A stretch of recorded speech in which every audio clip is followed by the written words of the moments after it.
Sometimes that friend that you call brother or sister is secretly hating on you. I had a homeboy since middle school. I considered him a day one. Everybody around me told me that he was jealous. My real day ones didn't like him. My sister didn't like him.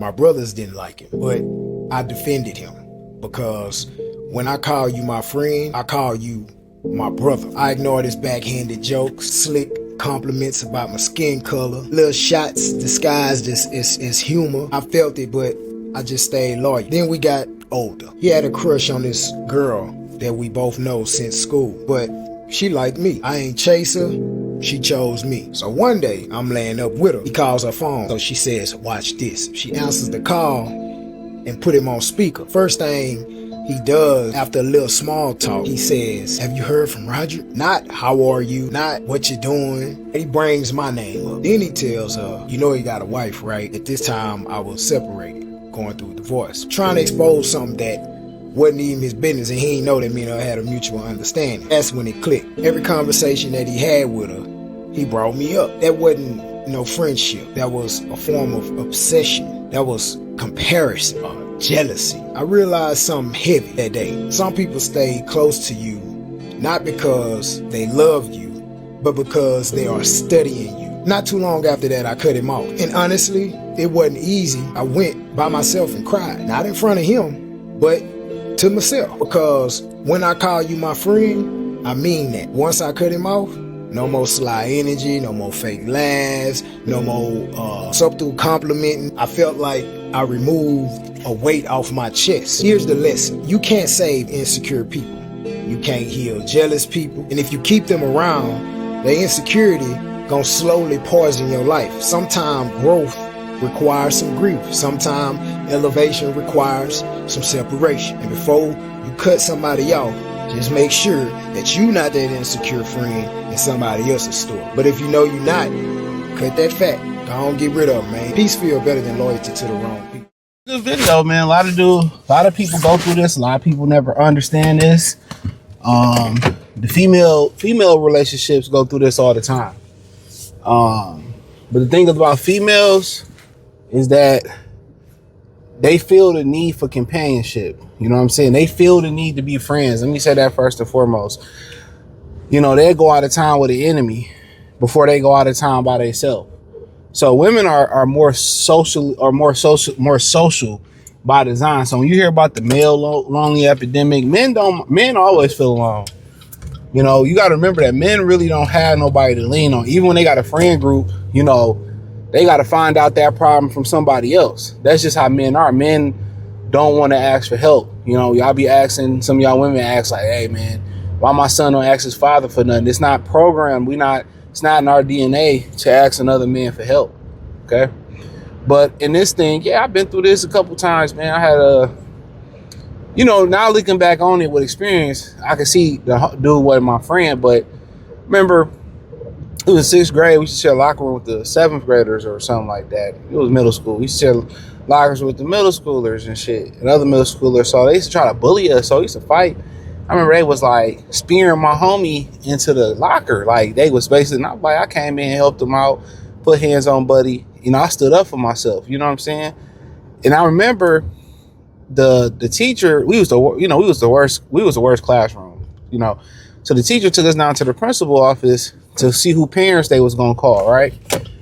So she was almost done, and I knew this shit was wild. So she was like, oh, I know it's one more. So the boy I thought was my homie, he stood behind me and she picked me. Like he stood behind me and moved like she could see me instead of him. That was a red flag. And then we ended up going to the same high school for a second, right? And the security guard, who was like she was like an auntie, she was like, yo, Chris, that's not your friend. I'm gonna let you know, don't be cool with him, that's not your friend. And it's like, yeah, it's like, damn, you know what I'm saying? Like, but the signs was there, you feel me? And snakes don't look at it that way. You know, I done been through that a couple times. This is where a lot of people, especially men, lose their trust at. Somebody you cool with, supposed to be a homie, try to snake you over a woman, snake you over some cash, when it's really not even that deep. You know what I'm saying? You think they your friend, but they not your friend and shit like that. And a lot of people just be envious of you and what you got going on. That's the number one thing about people that start like be hating on people. See, it's a difference between hating and like jealousy. Like jealousy, everybody feels some type of jealousy. It's what you turn your jealousy into. You know, do you use it for motivation? Do you let it go through one ear out the other? Or do you turn it into envy, which can turn into hatred real quick? And a lot of people, they just jealous of, you know, sometimes people be jealous of your personality, jealous how people gravitate towards you, you know, just jealous for a number of reasons, you know, oh, because of what you got, you know what I'm saying? So it'll be a lot of people like that, bro. A lot of people be around you and they hope that you fall on your knuckles.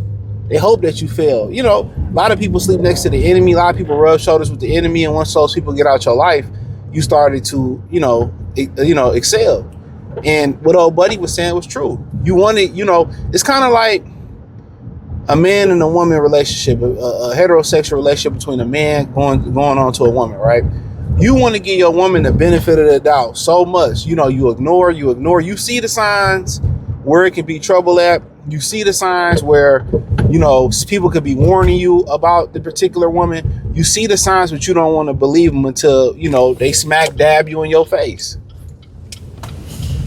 That's the crazy thing about it. You see the signs, but you love so much, or you know, that's why women know they can, like, don't ask, don't tell. They know if you don't ask, they don't, you know, you don't tell. They know if they can get you into a commitment. They know, they understand that men love harder than they do.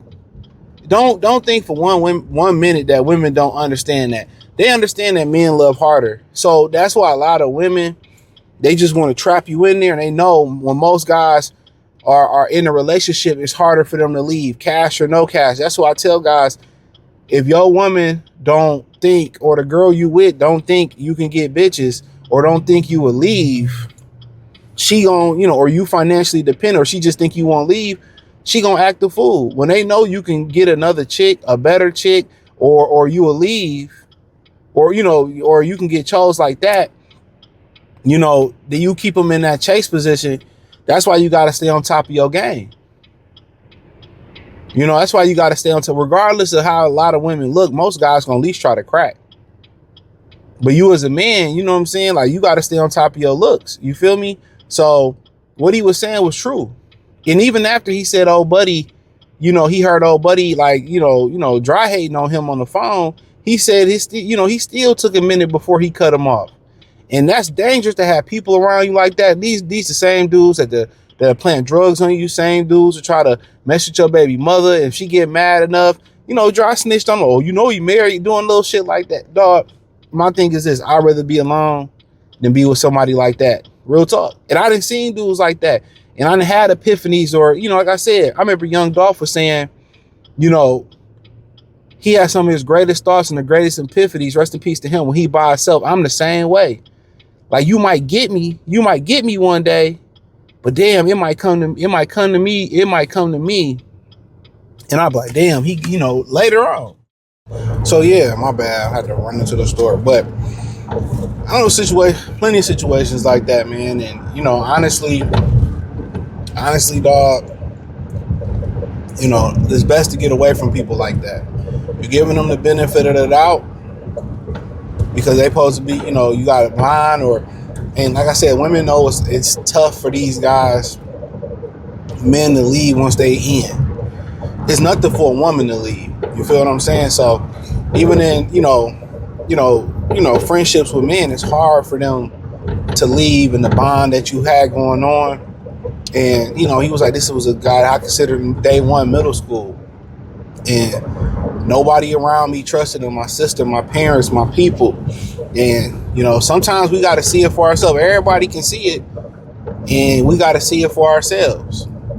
Even the people that you delegate to, or you counsel with, who got your best interest, you don't even know. And it's crazy how you could be with the wrong person, the wrong crowd, and how, you know, everybody can see it but you. I've been in it. And a lot of people, instead of, you know, talking a particular person away from another particular person, friendship, whatever it is, they just watch and let it go. You got to learn. We can tell you all day. They can tell you all day. But you got to find out that fat meat is greasy. So they can tell you all day. You just got to go through it, and hopefully you won't make the same mistakes over and over and over again. So appreciate y'all. Hit the link in the description. Join the Patreon. Subscribe. Thumbs up the video. Peace.